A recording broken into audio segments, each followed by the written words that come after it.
Well, hello and welcome to this week's edition of Wildcat Week. I'm Roger Alcock. Well, the women's basketball team traveled to Mount Vernon, Nazarene on Wednesday night. The Wildcats dominated on the defensive end of the floor, holding the Cougars to just 28% from the field. They went on to win by a final score of 68-48.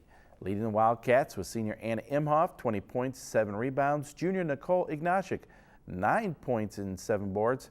And then Elena Adejua added 9 points and 4 rebounds for the Wildcats. Joining me now to talk about this road win is one of the assistant coaches for the Wildcats, Coach Brent Bellinger. And Coach, we're going to follow up here on this Mount Vernon Nazarene game, but really quick, I want to go back a game and talk a little bit about the St. Francis game. Sure. Because 2 road wins for the Wildcats, where I thought not only they played well, but they just played tough, hard-nosed basketball, and it showed up on the defensive end. Absolutely. We went through a stretch without Nicole Ignashik, and we had to change the game plan. A lot of different people had to step up. So when she came back into to be able to play, it was almost like I had to relearn how to play with her. And I think a lot of people were tentative. That's when we lost to Marion. And then we knew on that stretch we had Taylor, who had beaten us already this year, St. Francis, who had already beaten us this year. It was kind of the moment where our coaches got together and said, what are we struggling in? It's not necessarily just the X's and O's. We've always wanted to have this mindset of being the toughest team out there, to be the team that no matter what goes on, we're the first to the floor. And starting with the Taylor game, we just really, the girls rose to that challenge. Well, and I talked about defense, and we mentioned defense already. But speaking of the Taylor game, an outstanding player in Kendall Bradbury, you held her to 12 points. She may be one of the, player of the year contention in the country, the nation. But against Carpenter last Gurkha night, from St. Francis. Gurkha against St. Francis and Carpenter. Some of their big guns, their top scorers for each team. You guys have defended them really, really well, and that kind of set the tone. Sure, and it comes down to 2 things: is we have some really great individual efforts, surrounded by obviously team defense.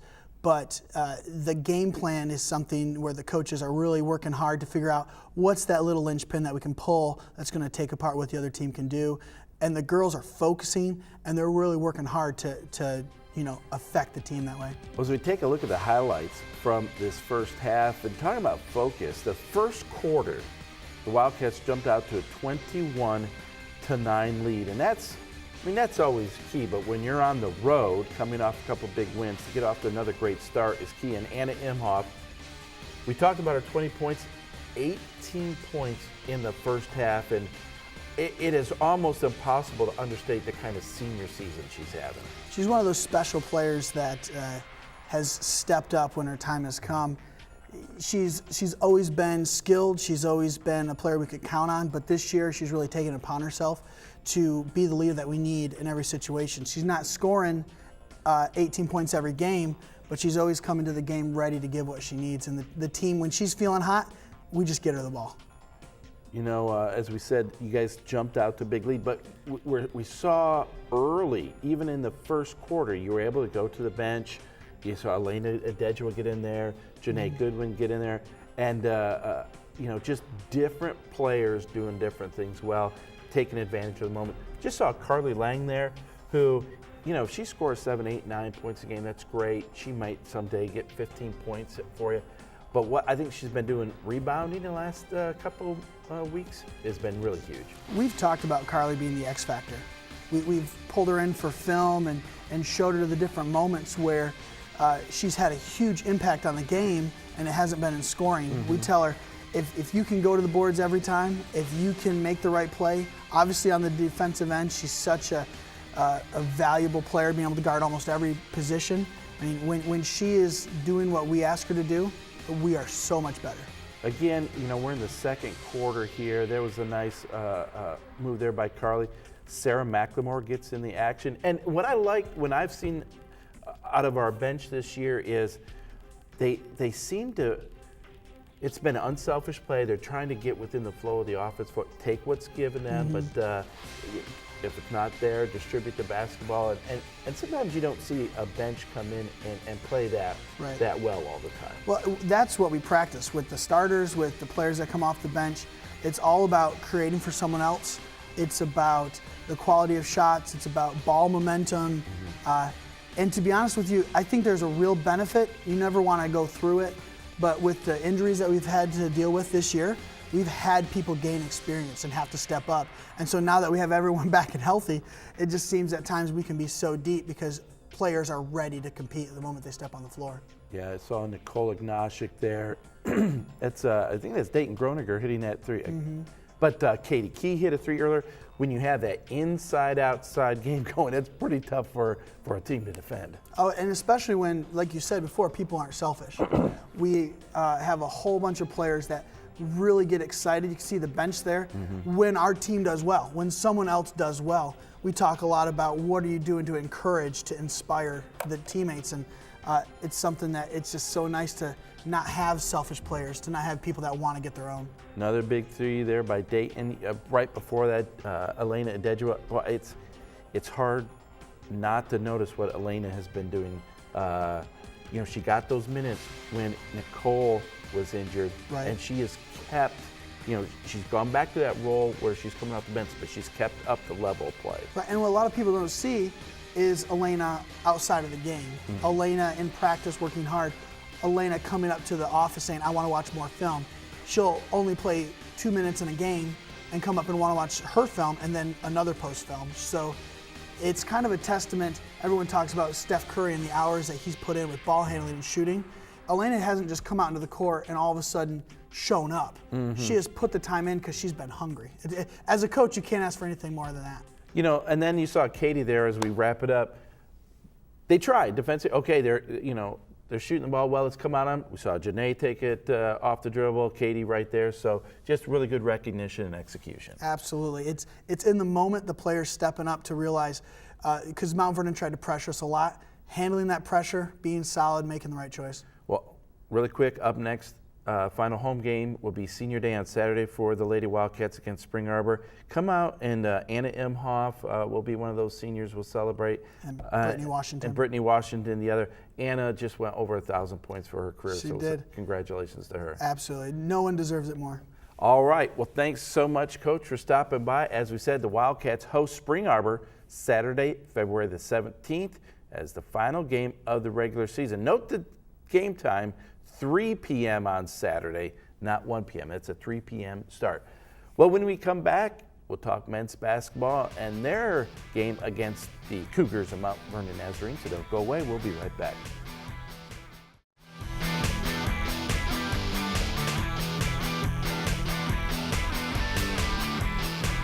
Well, welcome back to Wildcat Week. The men's basketball team faced off against the Cougars of Mount Vernon Nazarene on Tuesday night. The Wildcats had 2 potential game-winning threes at the end of regulation, but the Wildcats fell just short, dropping this one by the final score of 83-81.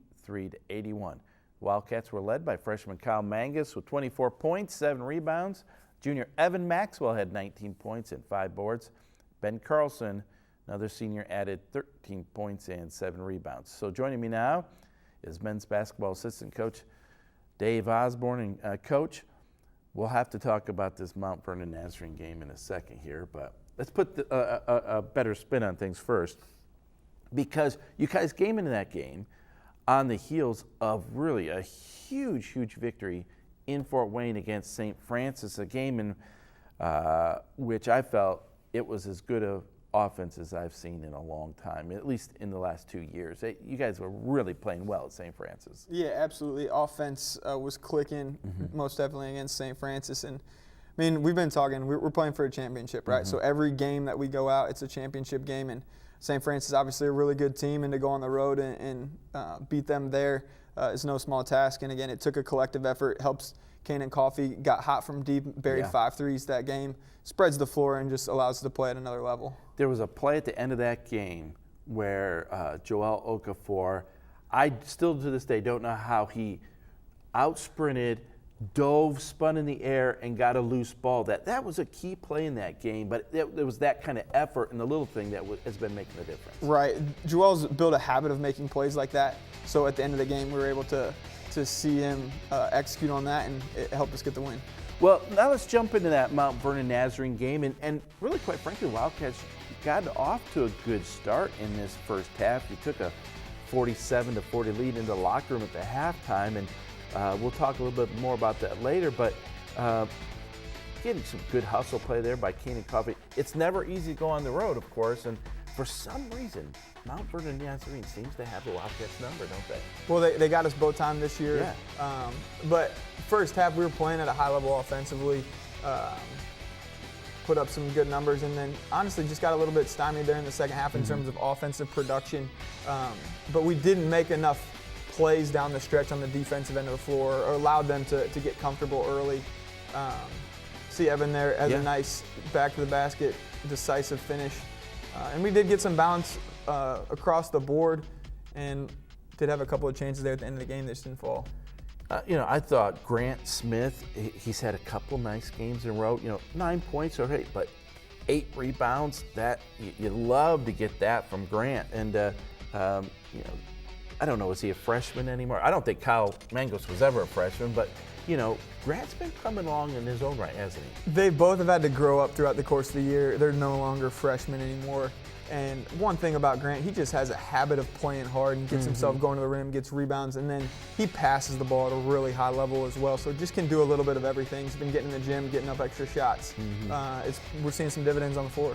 Well, and we saw, that was the second time we saw where he kind of off the dribble was able to stop in the paint and get a tough shot to go, but just, adding a little bit more to the arsenal. For sure.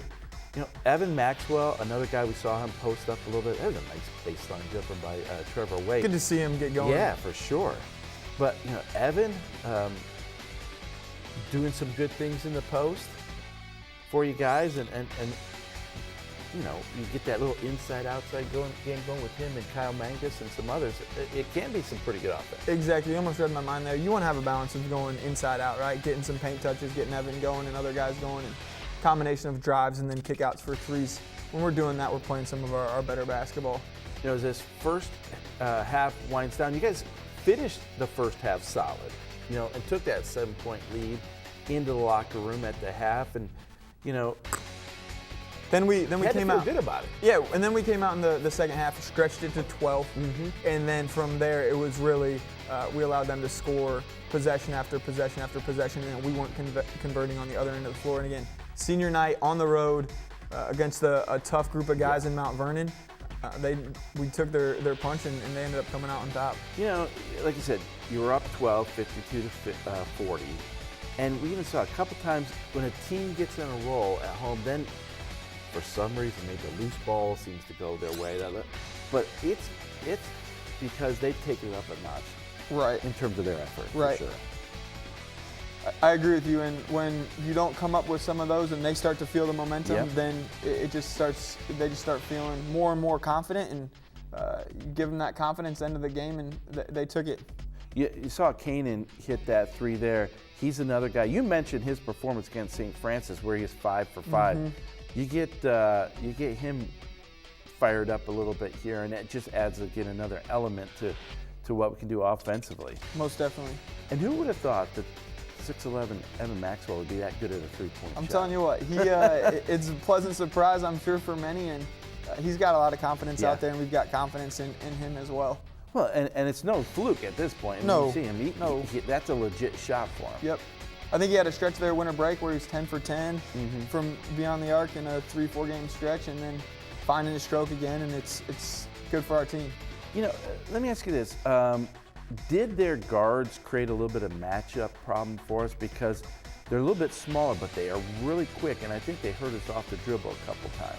They got way too many easy finishes at the rim. We've got to do a better job of containing the ball. And the thing about their 3 guards, they have 3 of them that can put it on the deck or they can shoot it. So they were able to strike the balance well that way, and it just puts a lot of pressure on us defensively to make the right play every single time down the floor. Well, the good news was that even though Mount Vernon Nazarene kind of got up on you a little bit there. You made some big shots that gave you a chance to win the ball game, but I don't know if that was the shot they really wanted from Moss there, but they got it, and that one would have won it for the Wildcats. But another hustle play here by Joel. Yeah, look at that. I mean, so we had an 81-78, and we got 3 or 4 consecutive stops. Yeah. Couldn't get a bucket to go, and then Kyle hits a big 3 to put us up to tie it. And then again, Joel gets a good look. I think everybody on the bench thought it was going, and then Kyle gets another one, and just doesn't quite get it to go. And of course, they celebrate the win. I'm going to tell you what, though. If Kyle or Joel would have hit either one of those threes, at this point, watching this team, it would not have surprised me. Yeah. You know what I'm saying? It's just like you almost expect it from this team because they've all season long had made big shots, have won in overtime, or it can't go every time, but at least you had a shot at it. I guess. Right. I mean, I think a lot of it we're obviously trying to continue to build team chemistry, and it starts in the summer, and it just catapults to now, and guys are coming together. Well, Coach, thanks so much for coming in. Tough loss, but next up for the Wildcats, they return to Luck Arena one last time, one last regular season game. Spring Arbor comes to town Saturday, February the 17th, 1 p.m. Come on out to Luck Arena. It'll be senior day for both the men and the women. Note the change in time there. The men will be at 1, the women's game at 3. Well, when we come back, we will check in with Rich Benjamin to hear about the start of the baseball season, so stay tuned.